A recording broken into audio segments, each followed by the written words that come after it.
सबसे बड़ा पुण्य। एक राजा बहुत बड़ा प्रजापालक था, हमेशा प्रजा के हित में प्रयत्नशील रहता था। वह इतना कर्मठ था कि अपना सुख, ऐशो आराम सब छोड़कर सारा समय जन कल्याण में ही लगा देता था। यहाँ तक कि जो मोक्ष का साधन है अर्थात भगवत भजन, उसके लिए भी वह समय नहीं निकाल पाता था। एक सुबह राजा वन की तरफ भ्रमण करने के लिए जा रहा था कि उसे एक देव के दर्शन हुए। राजा ने देव को प्रणाम करते हुए उनका अभिनंदन किया और देव के हाथों में एक लंबी चौड़ी पुस्तक देखकर उनसे पूछा, महाराज, आपके हाथ में यह क्या है?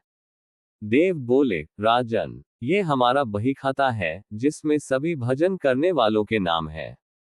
राजा ने निराशायुक्त भाव से कहा, कृपया देखिए तो इस किताब में कहीं मेरा नाम भी है या नहीं।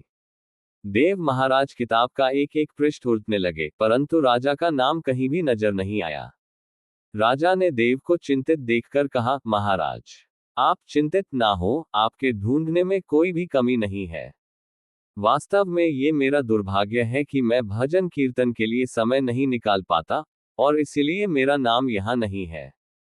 उस दिन राजा के मन में आत्मग्लानि सी उत्पन्न हुई, लेकिन इसके बावजूद उन्होंने इसे नजरअंदाज कर दिया और पुनः परोपकार की भावना लिए दूसरों की सेवा करने में लग गए।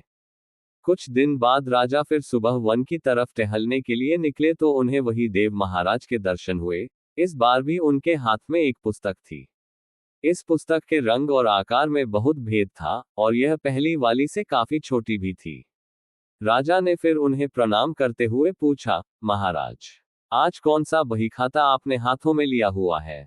देव ने कहा, राजन, आज के बही खाते में उन लोगों का नाम लिखा है जो ईश्वर को सबसे अधिक प्रिय है। राजा ने कहा, कितने भाग्यशाली होंगे वे लोग। निश्चित ही वे दिन रात भगवत भजन में लीन रहते होंगे।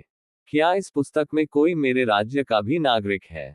उद्धरण चिन्ह। देव महाराज ने बही खाता खोला, और ये क्या, पहले पन्ने पर पहला नाम राजा का ही था। राजा ने आश्चर्यचकित होकर पूछा, महाराज, मेरा नाम इसमें कैसे लिखा हुआ है? मैं तो मंदिर भी कभी कभार ही जाता हूँ। देव ने कहा, राजन, इसमें आश्चर्य की क्या बात है? जो लोग निष्काम होकर संसार की सेवा करते हैं, जो लोग संसार के उपकार में अपना जीवन अर्पण करते हैं, जो लोग मुक्ति का लोभ भी त्याग कर प्रभु के निर्बल संतानों की सेवा सहायता में अपना योगदान देते हैं, उन त्यागी महापुरुषों का भजन स्वयं ईश्वर करता है।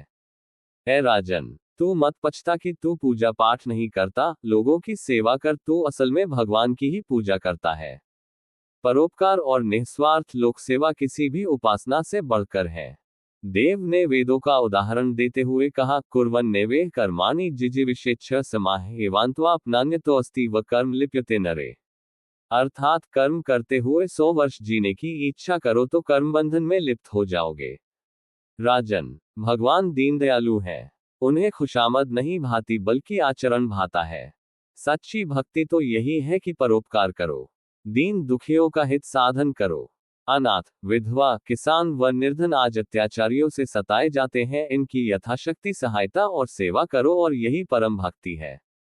राजा को आज देव के माध्यम से बहुत बड़ा ज्ञान मिल चुका था, और अब राजा भी समझ गया कि परोपकार से बड़ा कुछ भी नहीं, और जो परोपकार करते हैं वही भगवान के सबसे प्रिय होते हैं। मित्रों, जो व्यक्ति निस्वार्थ भाव से लोगों की सेवा करने के लिए आगे आते हैं, परमात्मा हर समय उनके कल्याण के लिए यत्न करता है। हमारे पूर्वजों ने कहा भी है, परोपकाराय पुण्याय भवति, अर्थात दूसरों के लिए जीना, दूसरों की सेवा को ही पूजा समझकर कर्म करना, परोपकार के लिए अपने जीवन को सार्थक बनाना ही सबसे बड़ा पुण्य है। और जब आप भी ऐसा करेंगे तो स्वतः ही आप वही ईश्वर के प्रिय भक्तों में शामिल हो जाएंगे।